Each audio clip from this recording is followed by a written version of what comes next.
Terri, it is so freaking awesome that I get to meet you. This is, although it was an anticlimactic intro, I am incredibly obsessed with your work.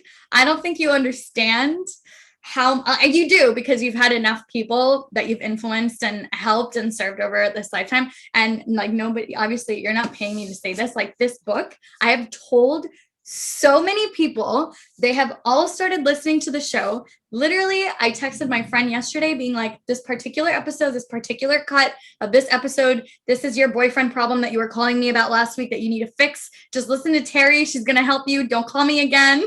Love it.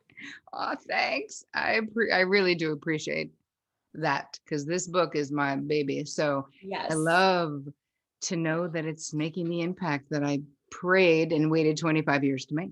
Yes, it 100,000% is making an impact. And especially like everything that you say about high functioning codependence and this and like all of that stuff is just exactly who I am and what I need in several aspects of it. And then there are other aspects that I'm like, Mom, you got to read this particular chapter. This is all you right now, and you need to fix yourself. So it's incredible. I'm so happy that you are on the show today and for making the time. Thank you. Well, you're welcome. I loved that intro. It was so beautiful. And we could say thanks to Dr. Batsheva Marcus, because she is the one who, our sex expert friend, who hooked us up. Yes, exactly. So for the audience, I guess we're just like jumping right into this now. Terri Cole's book is Boundary Boss. It is an incredible read. We're going to be talking about a lot of different pieces of this. For me, the way that it connects to my wellness, this Fit as a Fiddle is a podcast about health and wellness. And for me, this book creates so much wellness in the mental health of several people across cultures and across genders. But I think in a very particular sense for women, because of the cultural tendencies that are like expectations. And then if you dive a little bit deeper on a personal note, for an Indian woman, it is like huge, a lot of the concepts that you bring to the table. So I would love to dive right into it. And before we do that, I don't think Terri really needs everybody should know who Terri is. Everybody needs to know. But for those of you guys who are living under a rock and don't, Terri, I would love for you to just give us like a brief introduction on how you got into this space of work. Sure. I've been a licensed psychotherapist for about 25 years. I was a talent agent before that, negotiating contracts for celebrities and supermodels. And that wasn't a hotbed of mental health. So I decided to move into something else. But why boundaries is really the question. And part of it is that in my life, I got into therapy very young. I was only 19, stopped drinking when I was 21. So I was very much like, wow, eyes wide open without booze.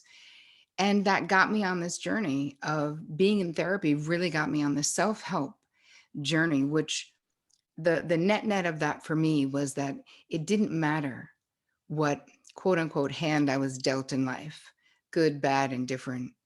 It was that I could create what I wanted.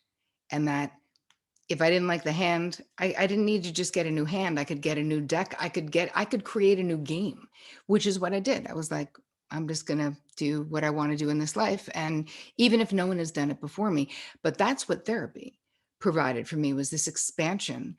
And then throughout my therapeutic journey, I realized I was a boundary disaster, and that so much of the pain and constriction that I was experiencing in my relationships and over functioning, over giving, overdoing, being bitter, being angry, being tired, all of those things really turning into like this little martyr in my 20s, that when it was revealed to me that these were boundary issues through my therapeutic process, I was like, oh my God. So then I started really working on that. By the end of my 20s, I wanted to get out of entertainment because I didn't care about it anymore, really. Like I was like, you need to leave before you start sucking at this job because you're so close. Because all I cared about was my clients' mental health, getting people into eating disorder clinics, drug treatment clinics, therapy, talking to them, affirming them. Like I was in the worst business in the world. I was literally, the last part of my career was working with supermodels. And, it's an industry that is so misogynistic and friggin' hates women, basically, that I was like, I have got to get the hell out of here. And that was when I decided to go back to school and become a psychotherapist. So when I started my therapy practice, I was like, oh, look, it's a total epidemic of disordered, disastrous boundaries. And I had clients who were very much like me. I feel like you're probably very much like me. People, there's a resonance with folks who are, I don't know, we just vibe on a similar wavelength. And even as a therapist, I find that a lot of the time, probably 85% of the time, I attracted women where there was that resonance of being highly functional, super capable, and wow, just exhausted, just over functioning your ass off and just so tired, feeling responsible for all the people and all the things. And so that was really when I started diving deep into how can I help lessen the suffering of my clients. And then it became so apparent because I kept seeing the same issues over and over, no matter who it was. It didn't matter if they were a doctor, a lawyer, a stay-at-home mom. The same things, the same pain points were coming up. And it was all about not being able to talk true, be seen, and live free, right? Which is the subtitle of the book. Yes. Terri talks about this one part in the book and in her podcast, and really all of your platforms. You talk about how a person like me, who's a high functioning individual, who's exhausted all the time, type of person who's like, I'll do it better, so I'll do it myself. Those kinds of people, we don't consider ourselves dependent on others ever. Like when I read that part, I was like, I am not a codependent. Everybody depends on me, Terri. And you mentioned that too. You're like, and by the way, you're probably thinking, and I'm like, yeah, I was thinking that. And so that part is so important for people to understand, because I think it's hard to grasp that. It took me a while reading the book and going through it to accept that I'm extremely actually dependent, even though I'm the one who does the family booking of the vacations. I'm the one who sets up the Zoom calls. I'm the one who all the cousins ask for advice. I'm the one who edits SAT college essays, things like that. Yep. All right. So let's get clear so that listeners, or if this is on YouTube, whoever, like people who are seeing this can get it. Yeah. So what you're referring to is codependency, right? So I do talk quite a bit about it, but when I was in my practice with women like you, and probably people who are listening right now, they the exact same response that you had, where I would say, hey, what I'm noticing is this is a codependent pattern. They'd be like, no, you misunderstand. Everyone's dependent on me, lady. I'm the one making all the dough, making all the decisions, making all the plans, doing the thing. Everyone comes to me. And I'm like, right, but that's still codependency. So I think we have to understand. Anyway, before I get into understanding, that led me to creating a new moniker, which is high functioning codependency, because I also would not have identified with being codependent myself, although I was very codependent in my 20s, because I was also this capable go-getter, making shit happen, just doing things in life. What blew my mind, and I think shifted things for me in my own therapeutic understanding, my own process journey in life, was grasping that me overfunctioning, overgiving, overdoing, pretty much overfeeling, that this was a bid for control. So my definition of high functioning codependency, and really codependency as well, is being overly invested in the feeling states, the outcomes, the decisions, the circumstances of the people in our lives, to the detriment of our internal peace, to the detriment maybe of our physical wellness because we're overworking, or our financial wellness because we're giving people money. And so, of course, we're invested in the people we love, right? Of course we are. But overly invested and it's got to be sort of to the detriment where, and if you're listening or watching and you're like, I don't know, I'm not sure, how can I tell? You can tell because when your best friend, has an SOS text to you at 11:15, even though you just closed your eyes, and you get back to her immediately and start talking about it, whatever that drama is that, how does that feel to you? I want you to check your level of urgency because that will tell you. Of course, we're upset if our friend is hurt and we love them and whatever. Not the same. If you feel an urgency, like that person's problem literally just became yours, and you feel compelled, it's like a compulsion to fix, to do something so that their pain goes away. That is codependency. And I call it high functioning codependency because you probably will come up with an amazing plan for your bestie. But here's the thing, that's not your side of the street. And so part of loving the people in our lives is respecting them, is having compassion, but not thinking that we know better than friggin' everybody, because we don't. And when you really think about it, we are centering ourselves in the middle. When you are instantly giving advice, when you are an auto advice giver, you don't give a crap about your friend's problem. You just want your friend's problem to end. So, and you have a great idea. So you're centering. You want to be a good friend? Ask your friend. All right, but what does your gut say before I weigh in? What do you think? How do you feel? If you did know the answer, what would it be? Right? Let's brainstorm it, but let's kick it around where you are helping people come to their own answers by holding space. And it's different. If your friend says, oh, hey, I'm thinking about a new name for my business. Can you brainstorm it with me? A brainstorm is different than auto advice giving, correct? Yeah. So I'm getting super clear in my life. And as you become more and more of a boundary boss, you will become clear to ask upfront, hey, how can I best support you right now? Brainstorming, you're looking for input. You're just venting. You want me to just hold space? Because here's the thing, even if someone is looking for input, because as you can imagine, as you just said, all your cousins come to you. Well, obviously everyone in the world comes to me too. Here's the thing, even if someone wants my input, I'm so clear because of the amount of therapy that I've had and the amount of therapy that I've given, that nobody knows what that person should do but them. And it's absolutely fine. Like, I was always very discerning personally as I got older. I can't say always, right? In my 20s, no, I asked everyone's opinion. But as I got healthier in my life, I really got clear that, like, there was this many people in my life, 5, maybe 4, whose opinion I respected, which that doesn't mean I don't love a billion more people than that. And I'm not saying that to be mean about the other people, but I'm not asking my friends from home about my marketing plan because they wouldn't friggin' know. Right. So I would be discerning. I always choose, like, who are going to be the mentors, who are going to be the people when I'm in this situation. If it's an emotional issue, if I'm hitting a wall, I talk to my psychotherapist friends who are astute, unbelievable clinicians. And I do want their professional opinion. I don't go to them for everything in my life. But my whole point of saying any of that is we must be discerning for ourselves as well.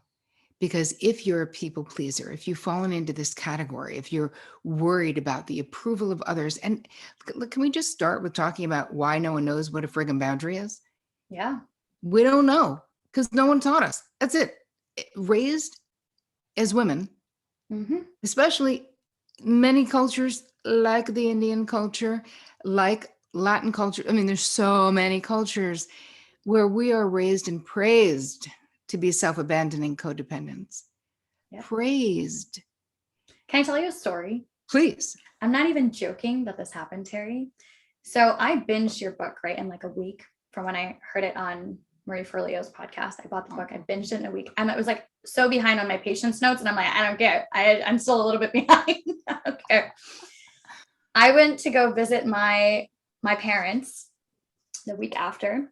And they had a celebration with a bunch of people together, and not a bunch of people, it was like 10 people there max. And there's this uncle who is extremely kind, extremely loving, always the type of person who like gives hugs and like just so jovial, great guy. My mom has broken her foot and has a concussion, has to do 7 dance recital conduction of performances this summer, is completely exhausted, can't do any of it, can barely walk, is still cooking for these people and, doing everything that she can, because I learned all of my behavior from her, who learned it from her mother. I went through the whole psychology of this with her, by the way. And she was quiet for the first time. She didn't say anything back. I was like, Mama, just listen to why we are like the way we are. I'm like this because of you. Anyhow, so at the end of the thing, the uncle actually comes up to me and he goes, you and your mother are such lovely people. I just love the both of you so much. You just do so much. And even if you are broken and everything is wrong, you still go out of your way to make everybody else happy and serve us and make everything so beautiful and bright. And I go, oh my God, Terri would rip him.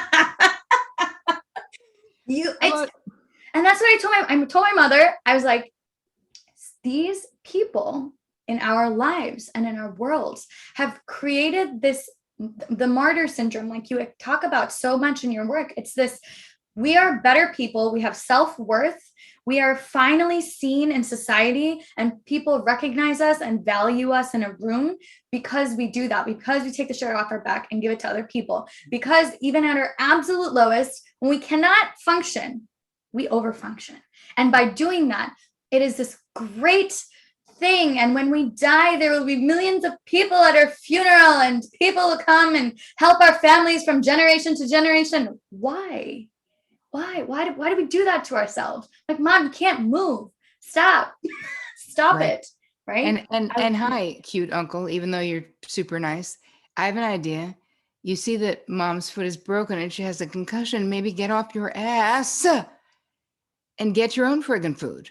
And I do understand. I do understand that there is a cultural element that is so powerful and it is such an ingrained neural pathway Yes. in everyone's brain. But here's the thing.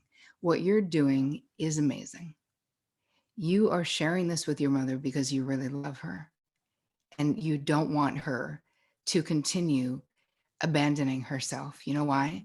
Because she deserves to heal. And here's the thing, and you can share this with your mom too. Oh, yeah. If we don't stop, the universe will fucking stop us. So I was stopped by cancer in my early 30s. This was part of this whole massive pivot in my life. Because as much as I was in grad school to become a psychotherapist, I've already had a ton of therapy.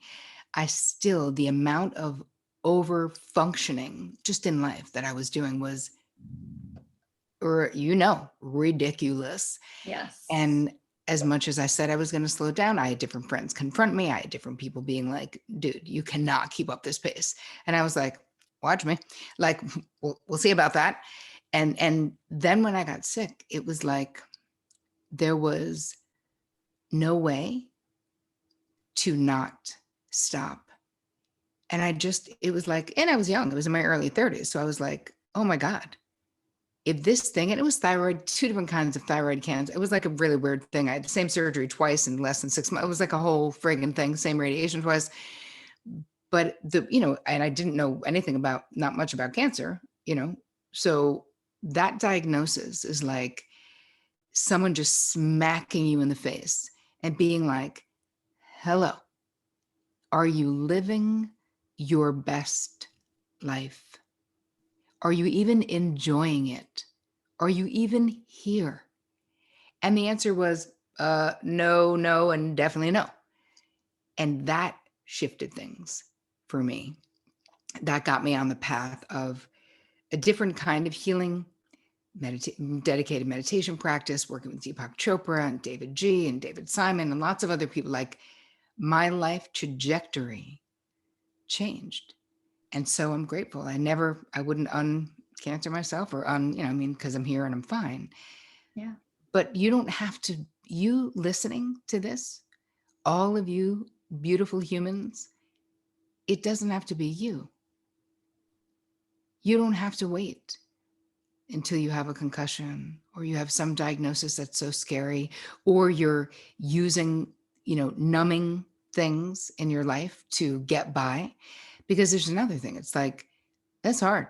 It's hard to relax when you're type A like that, when you're this alpha personality. Like relaxing, what? You're like, I'm going to relax by doing it literally. I was like, I'm doing a half triathlon.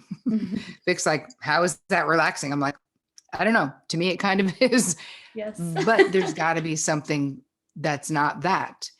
And so, because I would see in my practice women coming in, you know, and I call them shadow addictions, right? Because they may never, and you know, because you read the book, I write about them in the book where they may never get full blown, but the bottom line is they still matter because we're still using something to manage the feelings we don't want to feel. The resentment, because here's the guilt. You have a cute uncle you love. He's super great. There's nothing wrong with him. He appreciates you. He thinks he's saying something nice. And yet he's part of the patriarchal system and the problem. And you know it. And if you said to him, hey, you know, it would be great if you could get up and help mom. Like, would he be so nice and kind? Probably not. Like reality check? Maybe. I don't know. He might. But it would go against his conditioning. It would be so outside of something that a woman would say to him or that he would be expected to do. So it would be a very odd, I wouldn't know how he would react. I wouldn't know how I would even say it because it would be such a weird thing to ask somebody to do, to get up and get your own food, because yes, the expectation is to be served. And I'll tell you one more on that same story. I was also talking to my mom about, and this might be really interesting for anybody that you talk to who's from the Hindu culture. Mm-hmm. There's a story in one of the big mythological, like big stories with like the gods and the goddesses in our culture and our religion. And basically what happens is the god is in disguise and he's like going in the woods. I'm like misquoting pieces of this, but he's in the woods basically, and he needs a place to stay. So he sees this small farmer and he has like 4 or 5 kids and his wife in a small hut, and they are very poor in this small home. So he goes to their home and he says, I'm very hungry. Can I have some food and a place to stay? And the family is extremely poor. They have barely enough to feed dinner for themselves that night, right? Mm-hmm. And yet the farmer gives as much food as one person should eat, which is too much that they should be giving, to the god in disguise, feeds them. And the god says, I'm still hungry. Can I have more? And gives the remaining portion of everything that family was going to have for dinner for all the children and the entire family, and gives it to this guest. Then, having been fed, the god grants the wonderful boon of forever wealth. And, you've done such a great job. Basically, you've given the shirt off your back to a stranger who's come to your home. You are such a wonderful being. You get all this blessings and you get all this money and all this wealth, and then goodbye. And this moral of that story was obviously treat your neighbors kindly, like treat guests well. But it took it to this weird extreme level. The story was told to me when I was a child, when I was this very small girl. I was told this story. And since then, obviously, I remember it literally was like this traumatizing story that came up as I was reading the book, and you were giving all these examples. I was like, oh my goodness, I feel like that story did something to me. It did a number on the way that I behave, the way that I overgive, the way that I treat people who I don't even know too well. Yeah. Let alone the people I know very well and love very dearly. Right. And so it goes back to, what are the stories that you were told when you were a kid? And this is not a Freudian philosophy. This is very, very true. This is scientifically proven that a lot of the way that we are shaped, it's not just our biology, it's the environment, it's the people that are in our lives, it's the culture that we're born into, it's all of these stories that we are fed as children, and then we grow up, and then we are the product of that and the interactions that we have in the future. Yep. And it's something that you highlighted that it was so brilliant. And I'd love for you to weigh in on it.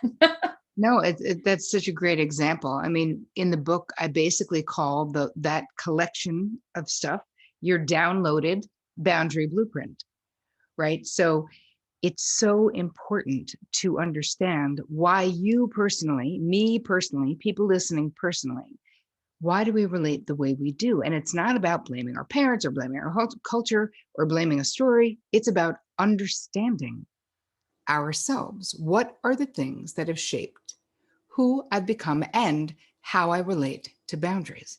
If you had a maternal impactor who was totally self-sacrificing, a martyr, a pushover, a peacekeeper, then nobody needs to send you a memo when you're 5 to be like, that's the way to be if you want to be a good woman.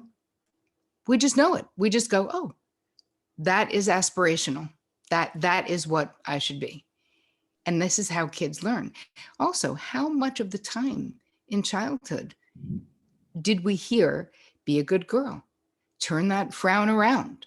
Where's my happy girl? There was all this emphasis, at least in my cultural world, of happiness, of like, don't let there be a problem. You can tell the truth, you can share your feeling as long as it's good. Like, okay, so really, no, I actually can't tell the truth. And it's exactly what you said about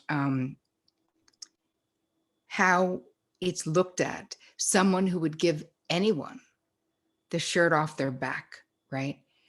And I always, when I hear that now, I go, Betty, put your shirt on. Why are you just giving your shirt to anybody? And why is that?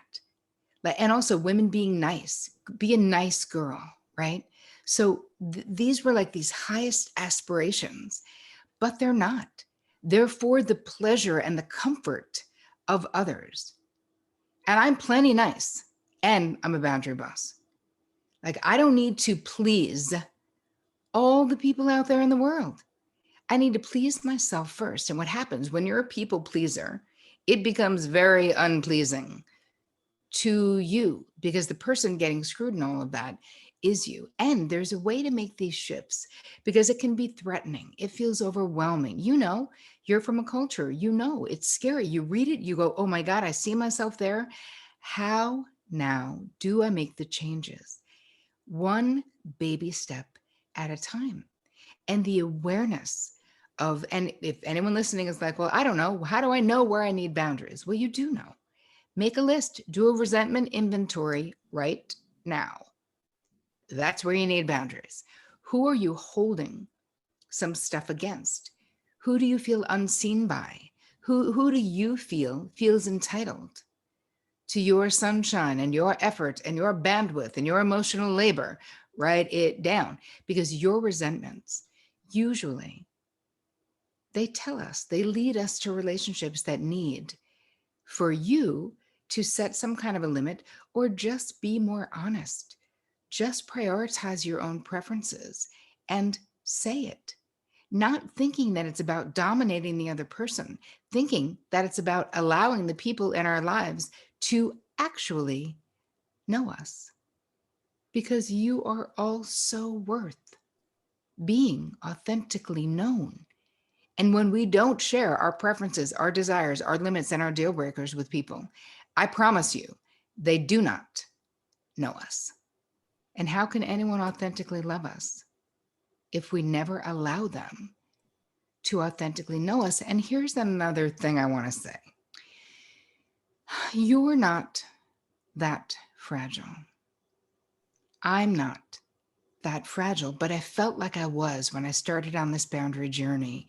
The idea of someone disapproving of me, being mad at me, it was so terrifying that part of my personal overfunctioning was that I was like, I'm going to be so above reproach that I will never be in the line of fire for anybody.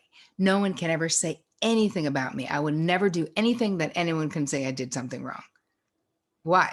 I don't even know. I literally don't even know, because it isn't even like my parents weren't that punitive, but it was a part of, I guess, how I got approval. When I started actually setting boundaries it really was like early 30s, I'd say. I remember being blown away at how people were accepting of it.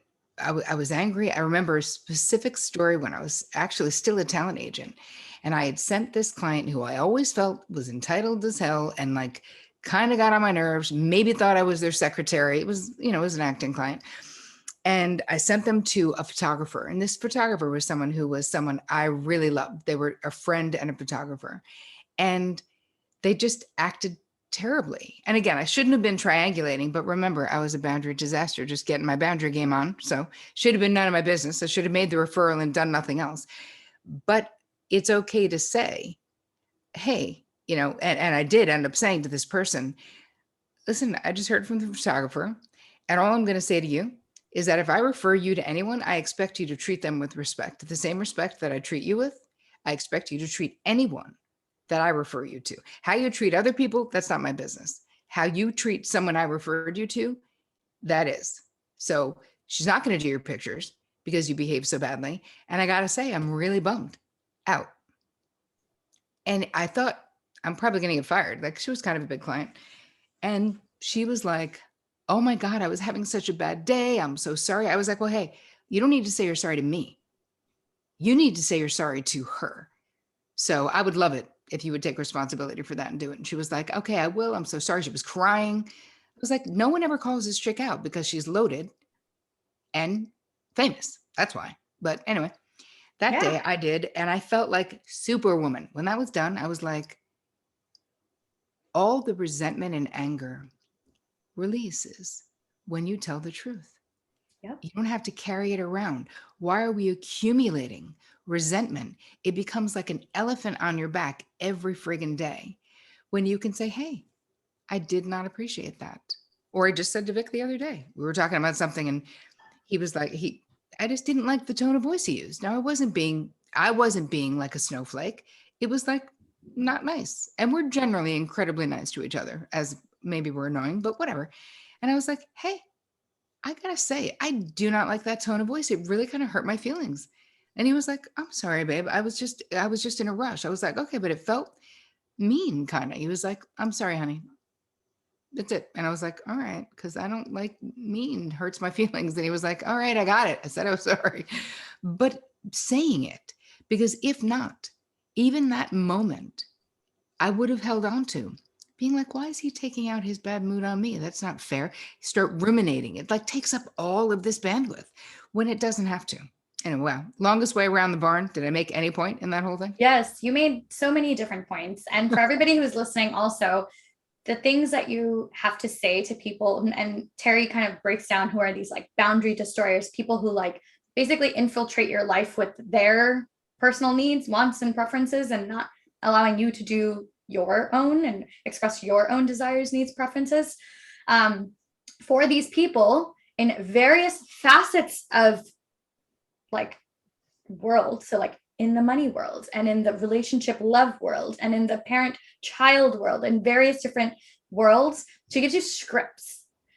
And I used one of your scripts last week to say no to choreographing dances for a wedding that was coming up, because that would have been the expectation of me to do that this summer. Yep. Because that's what Sneha does for everybody's weddings. Yep. And I have already 0 and negative time in my life to do anything. And I was like, usually the old Sneha would have been like, I can do it, so I'll do it. It's not that I couldn't. I could push my me time away. I could push me and Ashif time away. I could push all like any kind of time that I have to write notes and, you know, respond to my patients well, put that away and carve out time. I can, but I shouldn't. And I don't need to. And that is also not something, and I will feel so resentful at the end of it because nobody even cares. That's what I was just going to say. The question isn't, can you do it? It's, can you do it without becoming resentful? Exactly. And I knew that I would, because it has happened too many times. Yeah. And so I just used one of Terri's scripts. So for those of you who are like, I don't even have a clue on how to approach my husband if he has a tone of voice, or I don't have a clue of how to turn down this 7 millionth request to do somebody's, I don't know, essay editing or whatever it is. Yep. This is it. You have the scripts. I mean, you change around words to make it sound like you, of course, do what you got to do, but there's a way to approach it. And you know what the best part was, Terri? What? I just got okay, no problem. Amazing. I was like, wait a second, hold on. Couldn't have been that easy. And that's what you said, right? With this loaded person that you were working for. Like, yeah. At the end of the day, most of the time it's us. It's really, we think people have so many expectations of us as very high. And a lot of women listen to this show because I'm, a pelvic health, women's health expert. I have lots of people who are new moms, personal trainers who have their own businesses. Lots of people listen to this show who are in the healing space that you kind of discuss as well, where we're always giving, we're always doing, we're always, our own businesses and all of this stuff. And we think, oh my God, all of these people have these expectations, but maybe it's all our expectations of ourselves. And and this is something that I knew before reading the book, but wasn't able to articulate in the way that it's so clear to me now in so many different paths and so many different, and I even look back to so many interactions that I've had with people, and I'm like, wow, how come I let this person get away with this particular thing? And then you can always look back on it and be like, does that person remind me of someone else who did that? Who reminds me of someone else who did that? Who reminds me of someone else? And in any other situation, if like my husband did that, I'd be like, heck no, I wouldn't have let him. But I let that person get away with it. And it goes back to, well, how are we raised and who are the people in our life who shaped those expectations, right? So what you were just talking about there is about having a transference. Mm-hmm. And that in the book, you can ask yourself the 3 cues for clarity, which is, who does this person remind me of? Where have I felt like this before? And how or why is this behavioral dynamic familiar to me? And then we see who the original players are. Then we go, oh, I am afraid of my boss because he reminds me of my punitive father. Amazing. But he's not my punitive father, and I'm not 11. So now it's like when you're having a transference that's unconscious and you're unaware of it, it really does drive your behavior. And it really, of course, is pretty much never going to be in your best interest. So those are other things that we break down in the book. And of course, stuff that I always talk about, because self-knowledge is power. The more we understand, exactly like you said, why did I let that person? Oh, I see. Now that I go, who do they remind me of? Where have I felt like this? You go, oh, I get it. That's one of, yep. Okay. And I can still say no. I can still back it up. I can still go back and sort of correct that, because people always feel like if they, it's like they miss the boundary boat. If the situation happens and they're like, but I didn't say anything. You're like, yeah, who cares? Say something now. And you can. And people, for some reason, feel like there's this statute of limitations, right? That you're allowed to, like, if you don't say it in the minute, because we let other people, when we're being codependent and having terrible boundaries, we let other people make the rules where they're like, no, you should have said it at the time. Yeah, listen, Bob, I'm saying it now. So deal with that. I should have said it at the time. Don't you think if I could have said it at the time, Bob, I would have? It came to me after the time was over. And I'd like to bring to your attention what happened last Wednesday, last summer, or in 1978. Like, I don't care how far away it is. I will go back to the beginning of time because it's valuable. The last thing I think that we should cover about boundaries that's really important is that this is not just about, this is not a lever of control. Right? This really is what you think, how you feel matters. So even if someone doesn't acquiesce to what you want or agree, or they don't want to compromise, or they don't want to eat that food that you just told them you wanted to eat, you negotiating for yourself, this will change your life. You seeing yourself as worthy of your own time, attention, energy, bandwidth. Negotiate for your needs. And then you have to be able to handle it if people don't always do what you want them to do. And then you make decisions. If it's a deal breaker, maybe that ends the relationship. If it's just a preference, it doesn't have to. But we have to be in it.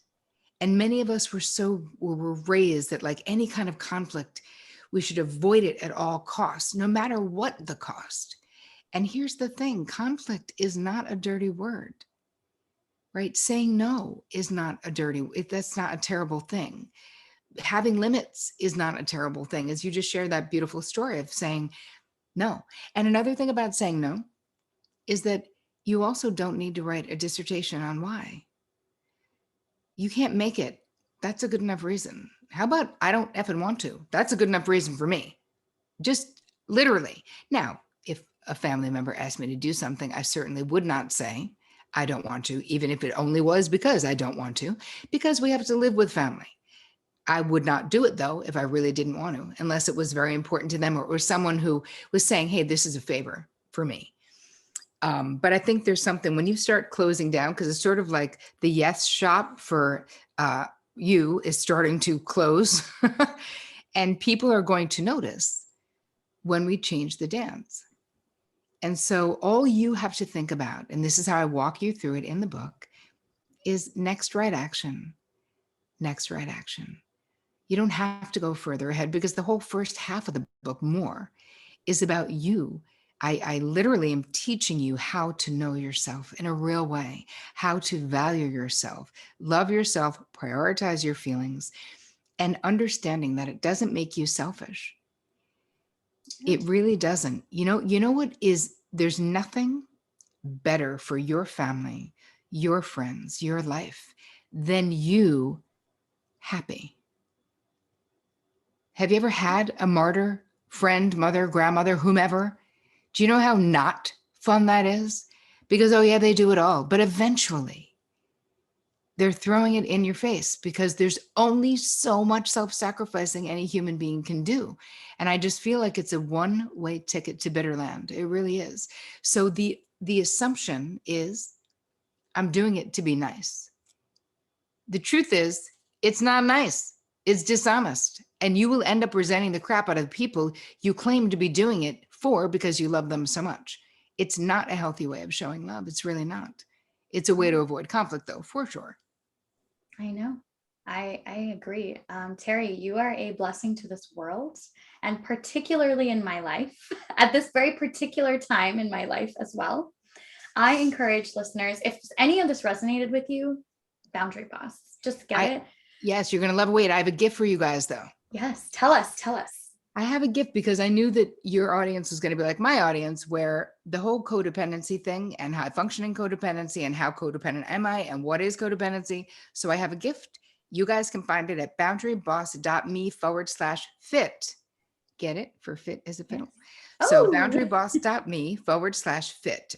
And that's going to have a whole thing, a little video on codependency, a downloadable guide. So you can just get started on just understanding more deeply. There'll also be a link to get the book there, and you can get the book at boundarybossbook.com. There's also the boundary quiz, which if you haven't taken, it's so fun. It's only 13 questions, and it'll give you sort of your baseline functioning around that. And that will also be, I think it's at boundarybossbook.com or boundaryquiz.com. Perfect. I encourage everybody to explore this new world of creating boundaries, understanding it for yourself. I think you made a really good point that it's not one and done. It's not like I set my boundaries and I am done setting. It's a constant evolution with the relationships that you have in your life, the different stages that you have in your life, from being a child to a partner, to a parent, to a grandparent, to whatever you plan to be in the future. So I think there's so much information that you can get across the lifespan, across cultures. There are so many things that, I mean, Terri and I are from literally opposite backgrounds, even though we're still women. We're in different generations, different cultures, different religions, most likely. And yet there are pieces of it that anybody can take away and try to improve their life. Because the whole point of this is, how can you be the best version of yourself that you can be so that you can show up for everybody else in your life as well? I believe so strongly that the world, and this is part of, my shaping, is that service to others is the ultimate, right? Like being there for somebody else. And you do this every single day in your show, in your Instagram, in your book. You serve other human beings. However, you are able to create a boundary that allows you to be the best version of you and protect your energy and protect your intelligence and your emotions and everything around you that makes you who you are in such a spectacular way that other people can see that and feed off of that good energy, and you can serve them in that light and then be able to impact in a ripple effect to create the boundary revolution that you have so wonderfully started to create in the world. So I'm excited for that. And I'm excited for my future daughters and sons to both read this book and implement it in their own lives. And, Yes, I just want to say thank you. Oh, thank you. This was so much fun. And I appreciate what you're doing in the world as well. But thank you for sharing the Boundary Boss love, because I do believe the boundary revolution is here.